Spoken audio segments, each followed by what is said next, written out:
ازت چیزی نمیخوام، تو بخند تا زیر روشم.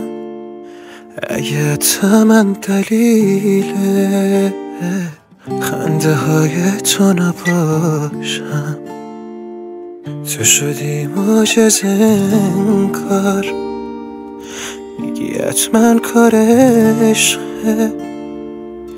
میگم انگاری تو باور نکن، کار از این حرفا گذشته. صدام بزن فدات بشم، دوست دارم نمیدونم بگم نگم، ترسیده به جون تو قسم دلم از عشق بی هدف. بگو تو حس تو به من، هزار با غم دوباره چشم تو چشم بشم. همه قرار نی مثل هم باشن گلم، تو تکیه کن به من.